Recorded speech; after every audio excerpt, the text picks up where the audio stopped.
শান্তি আলোচনার সপ্তাহ না যেতেই আবারও উত্তাল কঙ্গো। বিদ্রোহীদের দখলে গুরুত্বপূর্ণ সামরিক ঘাঁটি। পিচ সাগরে একাধিক রকেট ছুড়ল কিম জং উন। উস্কানিমূলক কাজের দাঁত ভাঙা জবাব দিতে প্রস্তুত দক্ষিণ কোরিয়া। রাশিয়ার ইভানোভোতে বিশ্বের বৃহত্তম টার্বোপ্রোপ বিমান বিধ্বস্ত, পাইলট সহ 7 জনের প্রাণহানি। পূর্ব কঙ্গোর গুরুত্বপূর্ণ শহর উভিরাতে প্রবেশ করেছে M23 বিদ্রোহী গোষ্ঠী। 10 ডিসেম্বর বুধবার স্থানীয় বাসিন্দা ও একাধিক সূত্রের বরাতে এই তথ্য নিশ্চিত করা হয়। বুরুন্ডি সীমান্তের কাছে অবস্থিত এই শহরটি কঙ্গোর সেনাবাহিনীর একটি গুরুত্বপূর্ণ ঘাঁটি হিসেবে পরিচিত। যুক্তরাষ্ট্রের ওয়াশিংটনে মার্কিন প্রেসিডেন্ট ডোনাল্ড ট্রাম্পের মধ্যস্থতায় কঙ্গো ও রুয়ান্ডার প্রেসিডেন্টের মধ্যে শান্তি চুক্তি নিয়ে আলোচনা হওয়ার 1 সপ্তাহেরও কম সময়ের মধ্যে এ ঘটনা ঘটল। উভিরা দখলের মাধ্যমে খনিজ সমৃদ্ধ এই অঞ্চলে বিদ্রোহীদের আধিপত্য আরও বিস্তার লাভ করল।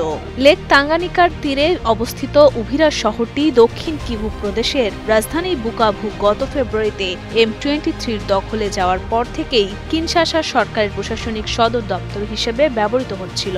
এটি একটি আঞ্চলিক সামরিক ঘাঁটি হিসেবেও গুরুত্বপূর্ণ, যার পতন বিদ্রোহীদের দক্ষিণ কিভুর বাইরে অন্যান্য এলাকায় অগ্রসর হওয়ার সুযোগ করে দিতে পারে। বুধবার বিকেল পর্যন্ত M23 শহরটি পূর্ণ নিয়ন্ত্রণে নিয়েছে কিনা তা স্পষ্ট নয়। কঙ্গোর সরকারি সূত্র জানিয়েছে, বেসামরিক নাগরিকদের নিরাপত্তার স্বার্থে সেনাবাহিনী এখনই কোনো পাল্টা পদক্ষেপ নিচ্ছে না। এর আগে 2025 সালের জানুয়ারি ও ফেব্রুয়ারি মাসে পূর্ব কঙ্গোর বৃহত্তম 2 শহর গোমা ও বুকাভু দখল করে নেয় M23 বিদ্রোহীরা, যা এই দীর্ঘস্থায়ী সংঘাতে এক নাটকীয় মোড় আনে। 21 জানুয়ারি মিনোভা দখলের পর হাজার হাজার মানুষ গোমার দিকে পালিয়ে যায়। এরপর 27 জানুয়ারি বিদ্রোহীরা গোমা শহরের কেন্দ্রে প্রবেশ করে এবং কারাগার থেকে বন্দীরা পালিয়ে যায়। এ ঘটনার জেরে 28 জানুয়ারি কিনশাসায় ফরাসি দূতাবাসের বাইরে টায়ার জ্বালিয়ে বিক্ষোভ করে ক্ষুব্ধ জনতা। সংঘাত নিরসনে কূটনৈতিক তৎপরতা অব্যাহত ছিল। নভেম্বরে কাতারে এবং জুনে ওয়াশিংটনে মার্কিন পররাষ্ট্রমন্ত্রী মার্কো রুবিওর উপস্থিতিতে শান্তি চুক্তির রূপরেখা স্বাক্ষরিত হয়। সর্বশেষ 4 ডিসেম্বর ওয়াশিংটনে মার্কিন প্রেসিডেন্ট ডোনাল্ড ট্রাম্পের উপস্থিতিতে কঙ্গোর প্রেসিডেন্ট ফেলিক্স শিসেকেদি এবং রুয়ান্ডার প্রেসিডেন্ট পল কাগামে শান্তি চুক্তির প্রতিশ্রুতি পুনর্ব্যক্ত করেন।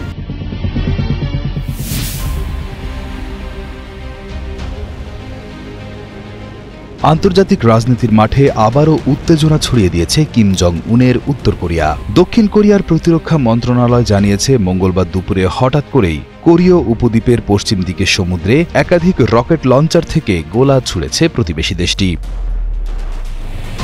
স্থানীয় সময় বিকেল 3টের দিকে রাডারে এই রকেটগুলো ধরা পড়ে, যা নিয়ে এখন আমেরিকার গোয়েন্দারা গভীর বিশ্লেষণ শুরু করেছেন। মূলত এগুলো কি ধরনের অস্ত্র এবং কতটা শক্তিশালী, সেটাই এখন খতিয়ে দেখা হচ্ছে। দক্ষিণ কোরিয়া সেনাবাহিনী এক বিবৃতিতে স্পষ্ট জানিয়ে দিয়েছে, তারা আমেরিকার সাথে মিলে পরিস্থিতির উপর কড়া নজর রাখছে এবং যে কোনো উস্কানিমূলক কাজের দাঁত ভাঙা জবাব দিতে তারা প্রস্তুত। উল্লেখ্য, এর আগেও গত 7 নভেম্বর উত্তর কোরিয়া একটি ব্যালিস্টিক ক্ষেপণাস্ত্র ছুড়েছিল, যা ছিল আমেরিকার সাইবার ও অর্থ সংক্রান্ত নিষেধাজ্ঞার বিরুদ্ধে তাদের এক ধরনের প্রতিবাদী শক্তি প্রদর্শন। বারবার এমন রকেট ও ক্ষেপণাস্ত্র পরীক্ষা ওই অঞ্চলের শান্তি এবং নিরাপত্তার জন্য বড় হুমকি হয়ে দাঁড়াচ্ছে বলে মনে করছেন বিশ্লেষকরা। মেক্সিকো সিটির প্রধান সড়কগুলো এখন লালে লাল হয়ে উঠেছে। সেখানে ক্রিসমাস বা বড়দিন উপলক্ষে দেশটির আন্তর্জাতিকভাবে স্বীকৃত অন্যতম অবদান উজ্জ্বল পয়েনসেটিয়া ফুল প্রদর্শন করা হচ্ছে। প্রতি বছর ডে অফ দ্য ডেড এর কমলা রঙের সাজসজ্জা সরিয়ে জায়গা করে নেয় বড়দিনের এই লাল আভা, যা স্থানীয়ভাবে ফ্লোর দা নোচে বুয়েনা বা বড়দিনের প্রাক্কালের ফুল নামে পরিচিত। মেক্সিকোর অটোনোমাস ন্যাশনাল ইউনিভার্সিটি জানিয়েছে, প্রাক হিমপানিক যুগে ইউফোরবিয়া পালচেরিমা বা এই পয়েনসেটিয়া ফুল বিভিন্ন অনুষ্ঠানে এবং বাগান সাজানোর কাজে ব্যবহৃত হতো। ইউএস লাইব্রেরি অফ কংগ্রেসের তথ্য অনুযায়ী ঔপনিবেশিক যুগে ফ্রান্সিসকান সন্ন্যাসীরা এই বর্ণিল ও দর্শনীয় উদ্ভিদটি শুধুমাত্র বেদি বা যিশুর জন্মের দৃশ্য সাজাতেই ব্যবহার করতেন না, বরং আদিবাসী জনগোষ্ঠীর মধ্যে ধর্মপ্রচারের কাজেও ব্যবহার করতেন। তবে ১৯বিংশ শতাব্দীতে মেক্সিকোতে নিযুক্ত প্রথম মার্কিন মন্ত্রী রাষ্ট্রদূত জোয়েল আর পয়েনসেট ফিলাডেলফিয়াতে এর নমুনা পাঠানোর পর ফুলটি মেক্সিকোর বাইরে পরিচিতি লাভ করে বলে জানিয়েছে UNAM।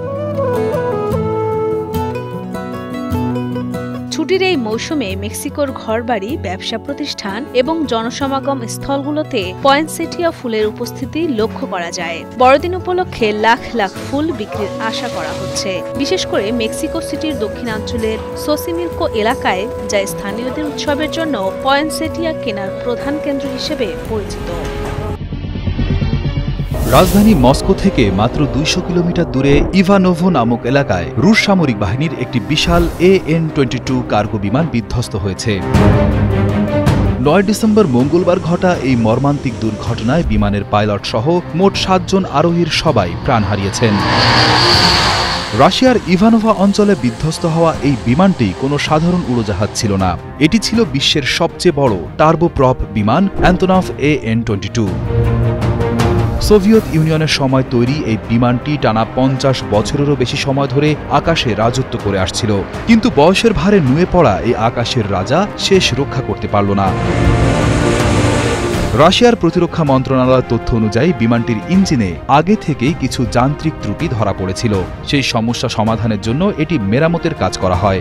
মেরামত ঠিকঠাক হয়েছে কিনা তা যাচাই করতেই মঙ্গলবার বিমানটি নিয়ে টেস্ট ফ্লাইট বা পরীক্ষামূলক উড্ডয়ন শুরু করেছিলেন পাইলটরা, কিন্তু দুর্ভাগ্যবশত সামরিক বিমানবন্দর থেকে টেক অফ করার কিছুক্ষণের মধ্যেই এটি নিয়ন্ত্রণ হারিয়ে ফেলে।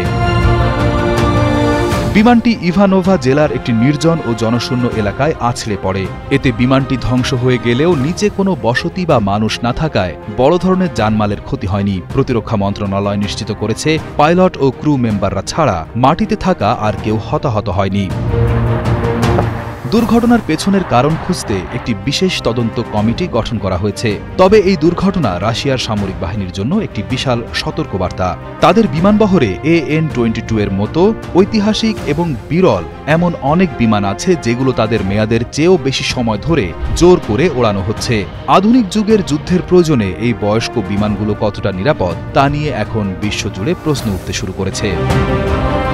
রাশিয়ায় AN-22 বিধ্বংসের ঘটনাটি মনে করিয়ে দেয় ২০২২ সালে রাশিয়া ইউক্রেন যুদ্ধের শুরুতে ধ্বংস হওয়া বিশ্বের সর্বকালের বড় এবং ভারী বিমান অ্যান্তনভ AN-225 মৃয়া। ৬টি বিশাল ইঞ্জিন এবং অবিশ্বাস্য ভার বহনের ক্ষমতা সম্পন্ন এই বিমানটি পৃথিবীতে মাত্র একটি সচল ছিল। রাজপ্রাসাদের আরাম আয়েশ ছেড়ে সুইডেনের ক্রাউন প্রিন্সেস ভিক্টোরিয়াকে এবার দেখা গেল এক বিধ্বংসী যুদ্ধ বিমানের ককপিটে। ৯ ডিসেম্বর মঙ্গলবার প্রকাশিত এক ভিডিওতে দেখা যায় তিনি সুইডিশ বিমান বাহিনীর অত্যন্ত শক্তিশালী ও ক্ষিপ্রগতির জ্যাস 39 গ্রিপেন যুদ্ধ বিমান নিয়ে আকাশে উঠছেন। কেবল বিমানই ওড়াননি, তিনি আকাশে কাল্পনিক শত্রুপক্ষের দুটি বিমানকে ধাওয়া করে দেশের গুরুত্বপূর্ণ সেতু রক্ষা করার মতো শ্বাসরুদ্ধকর এক মহড়াও সফলভাবে সম্পন্ন করেছেন। দেখে মনে হতে পারে এটি কোনো হলিউড অ্যাকশন সিনেমা দৃশ্য, কিন্তু এটি আসলে তার কঠোর সামরিক প্রশিক্ষণেরই অংশ। ভবিষ্যতে তিনি সুইডেনের রাষ্ট্রপ্রধান বা রানী হিসেবে দায়িত্ব নেবেন, তাই নিজেকে সব দিক থেকে প্রস্তুত করতে এবং দেশের প্রতিরক্ষা ব্যবস্থা সম্পর্কে স্বচ্ছ ধারণা রাখতে ২০২৪ সালে তিনি এই বিশেষ সামরিক অফিসার প্রশিক্ষণ শুরু করেন।